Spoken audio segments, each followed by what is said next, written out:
Can we truly turn Mars into Earth's second home? They call it the Red Planet, silent, ancient, and empty.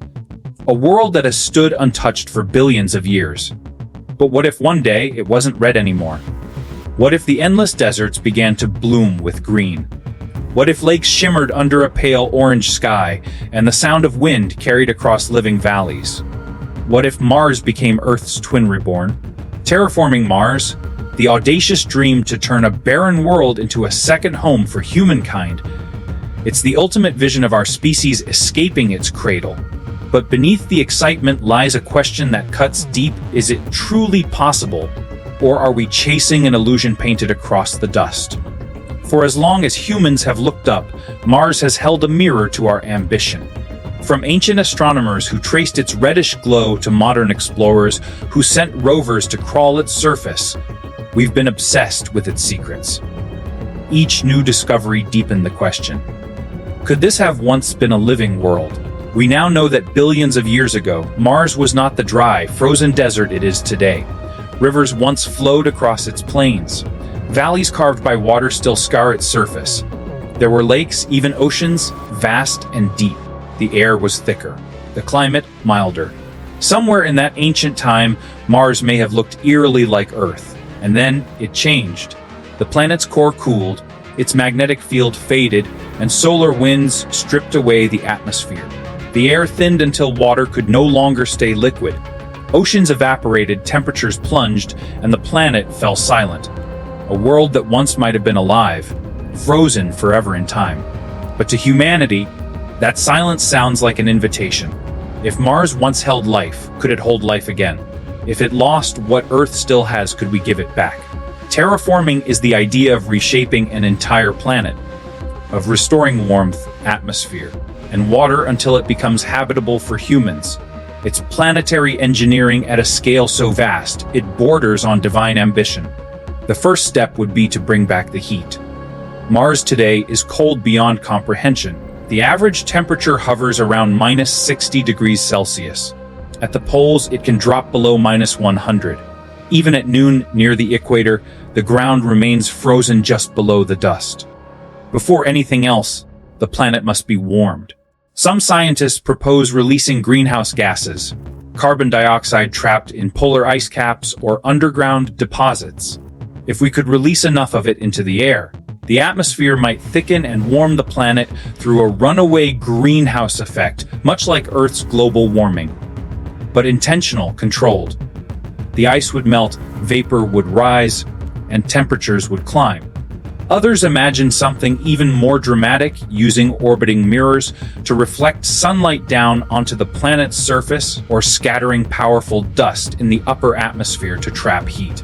Some even envision detonating nuclear devices over the poles to release trapped fuel instantly.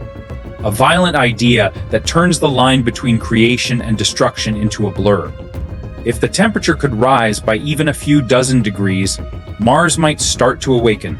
The frozen carbon dioxide would vaporize, thickening the air. The ice caps might begin to melt, releasing water into ancient riverbeds. A thin blue haze could replace the dusty red sky. It's a vision so beautiful, so cinematic, that it's easy to forget the scale of what's being described. But warming Mars is only the beginning. Its air is far too thin to breathe. Less than 1% of Earth's atmospheric pressure. Even if we released all its scale, it wouldn't be enough. To truly make Mars livable, we'd need to create an entirely new atmosphere. Thicker, richer, breathable. That would mean importing gases like nitrogen and oxygen, or producing them locally through chemical or biological means. Imagine vast factories across the Martian plains slowly churning out air. Machines converting minerals, extracting oxygen from carbon dioxide, generating nitrogen through engineered microbes. Each process taking decades, even centuries. Terraforming isn't a single event. It's a slow rebirth, unfolding over generations. But the challenges don't stop there. Mars has no magnetic field. Without one, solar radiation constantly bombards the surface, stripping away any new atmosphere as quickly as it's made. Earth's magnetic field shields us from deadly solar winds. Mars lost that protection long ago. To terraform it, we need to give it back its shield. or build one artificially. One proposal imagines a massive magnetic generator stationed at the Mars Sun L1 point, a stable region of space between the planet and the Sun. This artificial magnetosphere could deflect solar particles and protect the growing atmosphere below. It sounds like science fiction. But for Mars, it might be the only way to survive.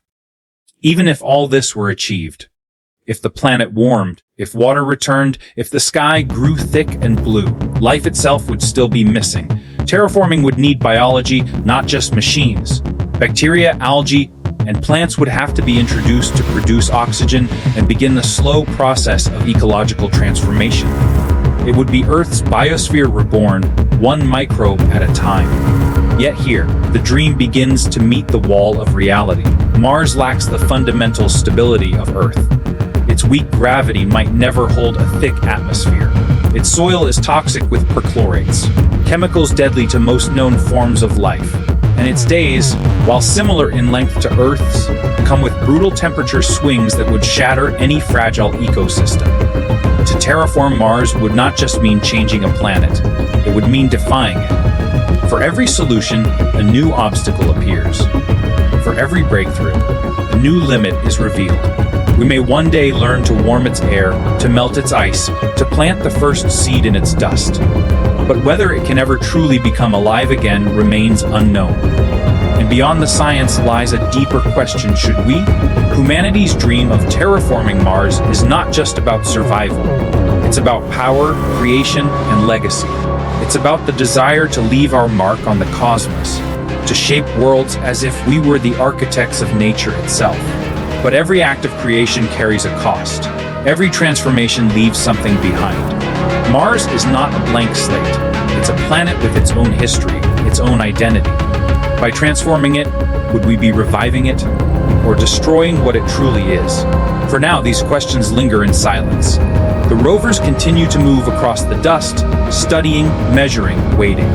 The dream remains on paper, in simulations, in the eyes of those who believe humanity's destiny lies beyond Earth. But the more we learn about Mars, the more we understand how fragile and precious our own planet is. Terraforming Mars is not just about making another world like Earth.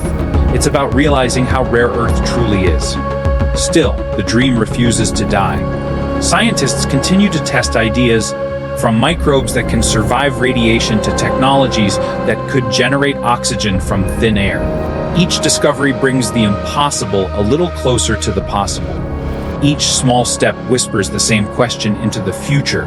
What if, one day, the red planet finally breathed again? And if it does, who will it become? What if one day the red planet finally breathed again? And if it does, who will it become? Would Mars become humanity's masterpiece or its mistake? Would we witness the rebirth of a world or the beginning of another slow extinction we designed with our own hands? These are not just scientific questions. They are moral ones. Because to terraform Mars is to decide what kind of species we really are, caretakers or conquerors. Imagine standing on that planet centuries from now. The air is thin but breathable. The ground, once red and lifeless, is covered in green moss and delicate grass. Small rivers snake through the plains, their water glimmering beneath a salmon pink sky. For the first time in history, you look around and see a world humans built from nothing, a living planet engineered. But in that same moment, another thought rises: was this rebirth or replacement? Would terraforming Mars erase the ancient beauty that made it unique? The silence, the emptiness, the history written into its rocks. Would all of that vanish beneath our desire to make it more like us? It's tempting to think of Mars as a blank canvas waiting for our brushstrokes. But maybe it isn't blank at all. Maybe it's a painting already complete. One created by time itself, by the universe, by the laws of physics that sculpted every crater and valley long before we ever existed.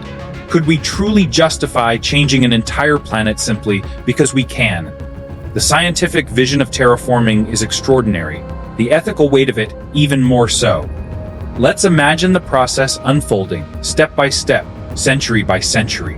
In the beginning, humanity would arrive not as settlers, but as gardeners of a dead world. Factories powered by nuclear fusion or solar fields would rise across the Martian deserts, releasing greenhouse gases into the sky. Slowly, the planet would begin to warm. Ice caps would melt. Water would flow again. The first blue mists would rise above the horizon. But this early stage would not be paradise. The atmosphere would still be unbreathable. Temperatures would remain unstable. Dust storms, larger than entire continents, would sweep across the planet for months. Colonies would live in domes, sealed from the thin air, watching the transformation unfold like witnesses to their own creation myth.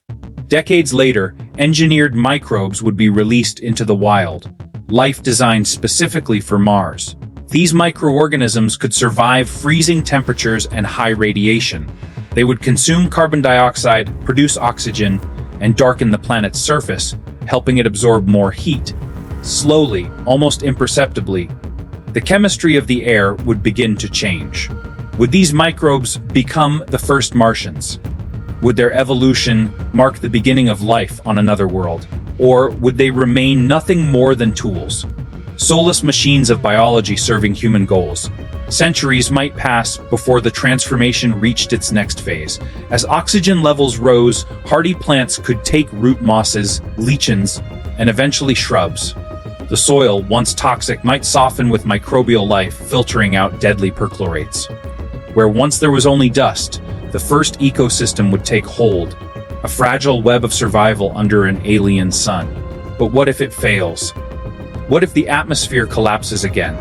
What if a solar storm tears it away, or a sudden freeze wipes out everything we've built? Would humanity abandon Mars and let it die once more? Or would we return again and again, unwilling to let our creation fade? Some scientists argue that terraforming isn't about nature at all. It's about control.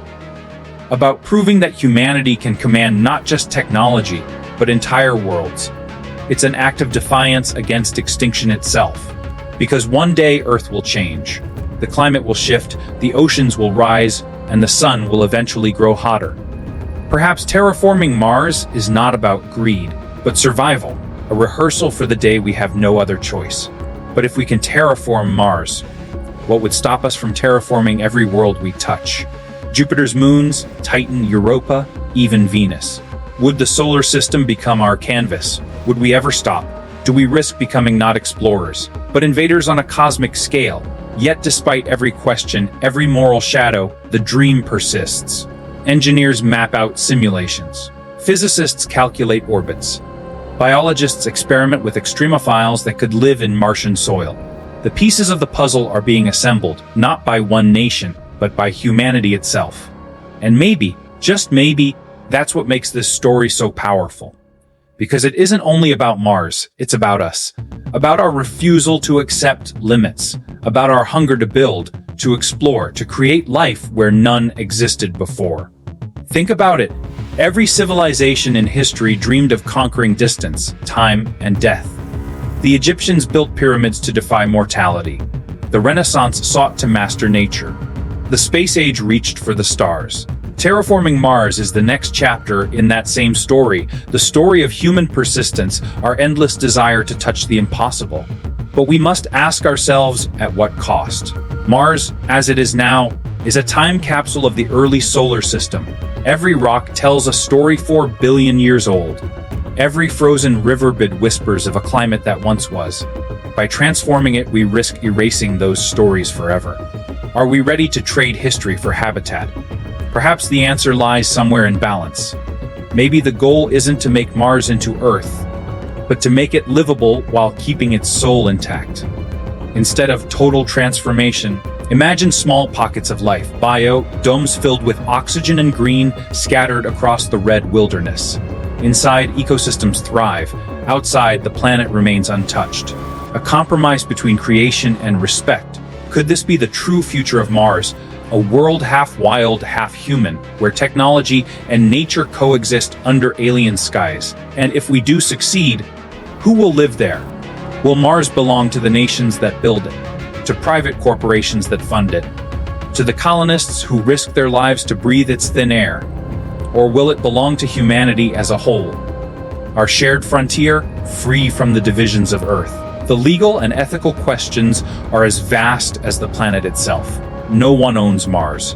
Yet whoever terraforms it, might. What does it mean to own a world? As we imagine these futures, one truth remains. Terraforming Mars would not happen in a lifetime.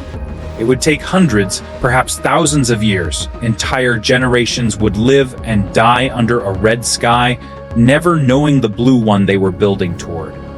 Their descendants would inherit a world they never saw born, a slow, patient miracle sculpted over millennia. Would they still call it Mars, or would they give it a new name? And if, one day, the people of Mars looked up at the night sky and saw Earth, small, distant, glowing pale blue, would they feel gratitude or resentment? Would they see us as their ancestors, or as the ones who rewrote the destiny of their planet without ever asking? The future of Mars is not yet written. It may remain forever red and silent, or it may awaken into something astonishing, a world that proves humanity's greatest strength isn't destruction, but creation.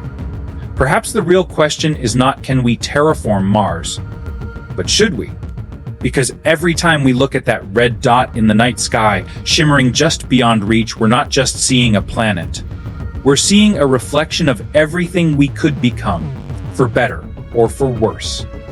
And maybe, in that distant reflection, Mars isn't waiting for us to change it. Maybe it's waiting to change us. So ask yourself, if we could build another Earth, would we make the same mistakes again? Or would we finally learn what it truly means to give life?